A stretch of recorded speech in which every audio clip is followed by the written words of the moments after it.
நான் பூமியை அஸ்திவாரப்படுத்துகிற போது நீ எங்கே இருந்தாய்? நீ அறிவாளியானால் அதை அறிவி. அதற்கு அளவு குறித்தவர் யார்? அதன் மேல் நூல் போட்டவர் யார்? இதை நீ அறிந்திருந்தால் சொல்லு.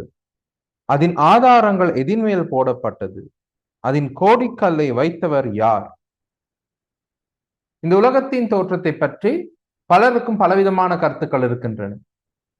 ஆனால் பரிசுத்த வேதாகமம் இந்த உலகத்தின் தோற்றத்தை பற்றி என்ன சொல்லுகிறது என்பதை குறித்து தான் இந்த காணொளியில் பார்க்க போகின்றோம். நல்வசனத்தின் நல்வணக்கம்.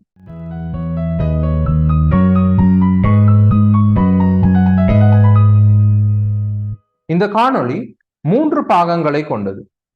முதலாவது, தேவன் படைத்தவற்றின் ஒழுங்கு வரிசை, எந்தெந்த வரிசையில் தேவன் படைத்தார் என்பதை சுருக்கமாக நான் சொல்ல போகிறேன். அதைத் தொடர்ந்து தேவனுடைய படைப்பிலே நாம் கவனிக்க வேண்டிய முக்கியமான 3 அம்சங்களை நான் 2வது பாகமாய் சொல்ல போகின்றேன்.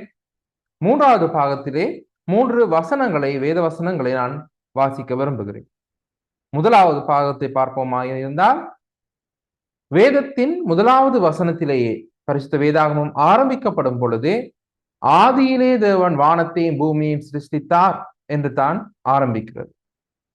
பரிசுத்த வேதாகம் ஒன்று இல்லாதவர்களுடைய பிரயோஜனத்துக்காக கீழே டிஸ்கிரிப்ஷனிலே இந்த 1வது அதிகாரத்தினுடைய லிங்கை நான் போட்டிருக்கிறேன். தேவையானவர்கள் அதை பயன்படுத்தி வாசித்து பார்க்கலாம். அவை ஆதியிலே தேவன் இருந்தார்.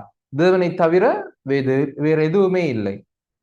அப்படிப்பட்ட நிலையிலே தேவன் வானத்தையும், அதாவது வானத்தில் உள்ளவைகளையும் பூமியையும் படைக்கின்றார். வானத்தையும் பூமியையும் படைத்ததன் பின்பு பூமி இருளாயிருக்கிறது. ஆகவே வெளிச்சம் உண்டாக கடவுது என்கிறார். வெளிச்சம் உண்டாகிறது. அந்த நாளில் சாயங்காலமும் விடியற்காலமுமாகி அந்த நாள் முடிவடைகிறது. 2ஆம் நாளிலே பூமியின் மேற்பரப்பு முழுவதுமாய் இருக்கின்ற தண்ணீரில் ஒரு பகுதியை அவர் மேலே எடுத்து அதற்கு வானம் என்று பெயரிடுகின்றார். 3ஆம் நாளிலே பூமியின் மேற்பரப்பை மூடியிருந்த தண்ணீரில் ஒரு பக்கம் கொண்டு வந்து தரை காணப்படும்படி செய்கின்றார். காணப்பட்ட அந்த தரையிலே அவர் தாவர வகைகளை, கனி கொடுக்கும் மரங்களை, புல் பூண்டுகளை, செடிகளை முளைக்க செய்கின்றார். 4ஆம் நாளிலே அவர் வானத்து சேனைகள், அதாவது சூரியன், சந்திரன், நட்சத்திரங்களை படைக்கின்றார். 5ஆம் நாளிலே நீர்வாழ் உயிரினங்களையும் பறவைகளையும் படைக்கின்றார். 6ஆம் நாளிலே அவர் மிருக ஜீவன்களையும் மனிதனையும் படைக்கின்றார். 7ஆம் நாளிலே அவர் தன்னுடைய படைப்பை நிறைவேற்றி ஓய்ந்திருக்கின்றார். ஆரம்பத்திலே தேவன் மட்டும்தான் இருந்தார். அவர் வானத்தையும் பூமியையும் படைக்கின்றார். அதன் பிறகு 7 நாட்களிலே அவர் வெளிச்ச தொடங்கி மனிதன் வரை கிரமமாக முறையின்படியே ஒவ்வொன்றாய் படைத்து வருகின்றார். பிறகு மனித வரலாறு தொடர்கிறது. இப்பொழுது நாம் நிகழ்காலத்திலே இருக்கின்றோம். இனி எதிர்காலத்திலே நாம் வாழும் இந்த பூமி, நாம் பார்க்கும் இந்த வானம் அழிந்து போக போகிறது. மீண்டுமாய் தேவன் ஒரு புதிய வானத்தையும் புதிய பூமியையும் படைக்கப் போகின்றார். இதுதான் தேவனுடைய படைப்பின் ஒழுங்கு வரிசை. இப்பொழுது இந்த தேவனுடைய படைப்பில் இருந்து நாம் காண வேண்டிய முக்கிய 3 அம்சங்களை நாங்கள் பார்ப்போம். ஏற்கனவே தேவன் யார் எனும் காணொளி வழியாக தேவன் நித்தியமானவர், அவர் தானாய் வீற்றிருக்கிறவர், அவருக்கு ஆரம்பமும் முடிவும் இல்லை, ஆதியும் அந்தமும் இல்லாதவர் என்ற விடயங்களை நாங்கள் பார்த்திருக்கின்றோம். அந்தபடி தேவன் மட்டுமே சிருஷ்டிக்கப்படாதவர், எதிலிருந்தும் புதிதாய் தோன்றாதவர், அவர் என்றென்றும் இருக்கின்றவர். ஆகிய தேவனை தவிர மற்ற யாவும் சிருஷ்டிக்கப்பட்டவை என்பதை நாம் கவனிக்க வேண்டிய 1வது விடயம். தேவன் சிருஷ்டிக்கப்பட்டவர் அல்ல, ஆனால் தேவனை தவிர மற்ற யாவும் சிருஷ்டிக்கப்பட்டவை, தேவனால் படைக்கப்பட்டவை. தேவன் படைக்கப்பட்டவர் அல்ல, தேவனை தவிர மற்ற யாவும் தேவனால் படைக்கப்பட்டவை. அது 1வது விடயம். 2வது விடயம், வெளிச்சம் உண்டான நாளிலிருந்து சாயங்காலமும் விடியற்காலமுமாகி, சாயங்காலமும் விடியற்காலமுமாகி என்று ஒவ்வொரு நாளின் முடிவிலும் அது முதலாவது அதிகாரத்திலே தெளிவாய் குறிப்பிடப்பட்டிருக்கிறது. அது நமக்கு எடுத்து சொல்லுகிறது நேரத்தின் ஆரம்பம்.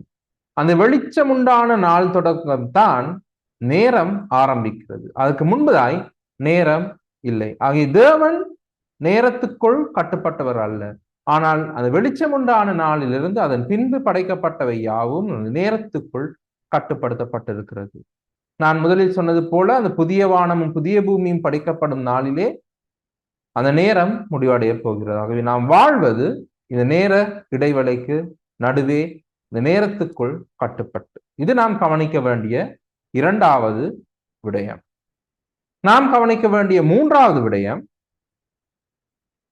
அதுக்கு நான் இந்த முதலாவது அதிகாரத்தில் ஒரு சில வசனங்களை வாசிக்க வேண்டும். 3ஆம் நாளிலே தேவன் நிலப்பகுதியை உருவாக்கி தோன்ற பண்ணி அந்த நிலப்பகுதியிலிருந்து தாவர வகைகளை படைத்தார் என்று நான் சொன்னேன். தோன்ற பண்ணினார்.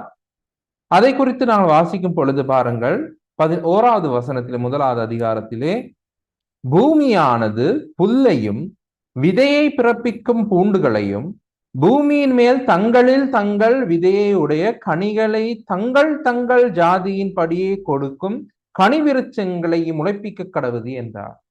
அங்கே தங்கள் தங்கள் ஜாதியின் படியே கொடுக்கும் கனி விருட்சங்கள் என்பதை நாம் கவனிக்க வேண்டும். அடுத்து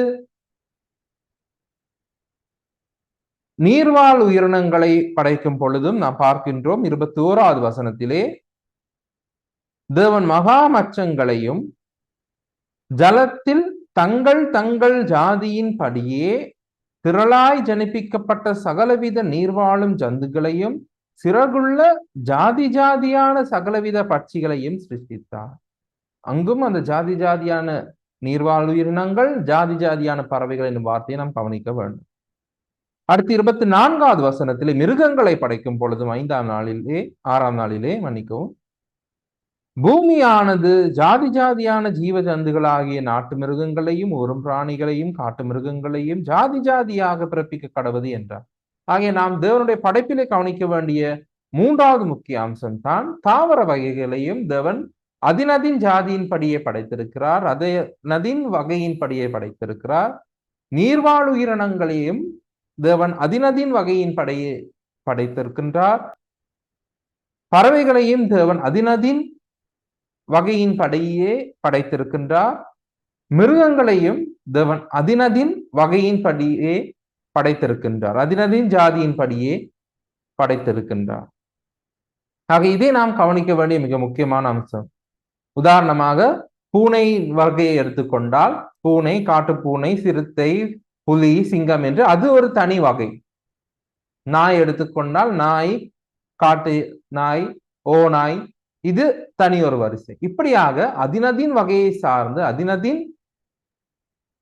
ஜாதியின் படியே தேவன் மிருகங்களையும் நீர்வாழ் உயிரினங்களையும் பறவைகளையும் தாவரங்களிலும் வகை பிரித்து தேவன் அதினதின் விதைகளை உண்டு பண்ணி இருக்கின்றார்.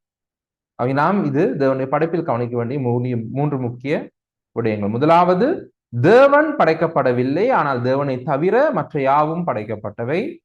இரண்டாவது, வெளிச்சம் உண்டாக கடவுது என்று சொன்ன நாளிலே நேரம் ஆரம்பமாயிற்று, அது ஒரு நாளிலே முடிவடைய போகிறது, அந்த நேரத்துக்கு நடுவிலே நாம் இருக்கின்றோம்.